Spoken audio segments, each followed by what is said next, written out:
guys, perkenalkan kami dari kelompok 7 ingin mendiskusikan mengenai apa sih itu pendekatan geografi. Yuk simak videonya. Pagi guys. Pagi. Pagi pada ngapain nih? Kita lagi nugas. Jain ke PT. Kalau aku sih lagi lihat-lihat berita aja ya. Kayak bapak-bapak aja sih suka nonton berita. Ya gini-gini juga kita harus peduli dong sama lingkungan sekitar. Emang berita apa sih? Ini di Jakarta banjirnya lagi parah banget. Wah, banjir lagi ya. Heran deh, kenapa di daerah tuh suka banjir. Ulah siapa ya? Ulah siapa lagi kalau bukan ulah manusia? Berarti ulah kamu juga dong. Kamu kan juga manusia. Ya nggak gitu juga kali. Aku kan selalu buang sampah ke tempatnya, bukan temannya. Tapi saya ingat kok bencana alam itu bisa terjadi karena alamnya sendiri tahu. Gimana tuh maksudnya? Jadi ini kalau belajar masuk telinga kanan keluar telinga kiri, perasaan kemarin baru pelajarin di pelajaran geografi. Ya maaf, aku kan lupa.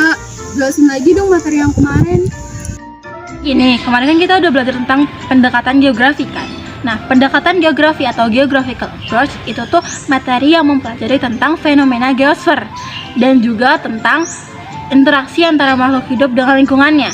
Nah, pendekatan geografi sendiri ada 3 jenis. Pertama itu pendekatan ke ruangan, kedua pendekatan ke lingkungan, dan ketiga pendekatan kewilayahan. Nah, pendekatan ke ruangan sendiri itu tuh merupakan pendekatan yang mempelajari tentang masalah yang penyebabnya itu dari dirinya sendiri. Jadi, suatu tempat berarti penyebabnya itu dari tempat itu sendiri, gitu. Nah, ciri-ciri pendekatan ke ruangan itu tuh masalahnya atau penyebabnya tidak ada campur tangan dari manusianya. Jadi cukup dari alam itu sendiri atau tempat itu sendiri. Buat contoh dari pendekatan ke ruangan sendiri itu misalnya kayak Indonesia kan terbentuk dari 3 pertemuan lempeng gitu. Lempeng Eurasia, lempeng Indo-Australia, dan juga lempeng Pasifik. Dan contoh yang kedua itu tuh kayak erupsi Gunung Merapi yang menyebabkan abu vulkanik tebal di sekitaran lingkungan si Gunung Merapi itu. Yang kedua, pendekatan lingkungan atau yang disebut ecological approach. Pendekatan ini mengkaji fenomena geosfer dengan mengamati interaksi antara makhluk hidup dengan tempat tinggal atau lingkungannya. Disebut juga sebagai pendekatan ekologi. Ciri pendekatan ke lingkungan membahas fenomena geosfer yang menyebabkan muncul oleh sebab perbuatan manusia. Penebangan pohon di hutan sekitar hulu sungai menjadi penyebab terjadinya longsor.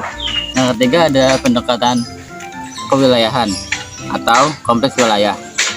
Pendekatan ini merupakan gabungan dari pendekatan kekurangan dengan lingkungan.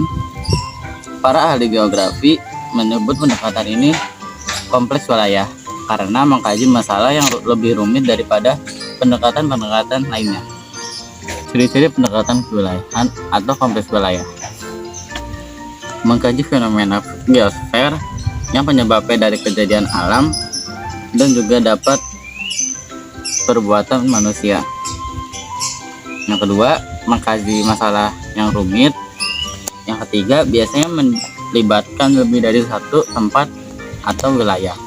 Contoh-contoh pendekatan kewilayahan atau kompleks wilayah: pengelolaan dengan aliran sungai yang kurang terpadu antara pemerintah Jawa Barat dan DKI Jakarta yang menyebabkan banjir di Jabodetabek dan sekitarnya.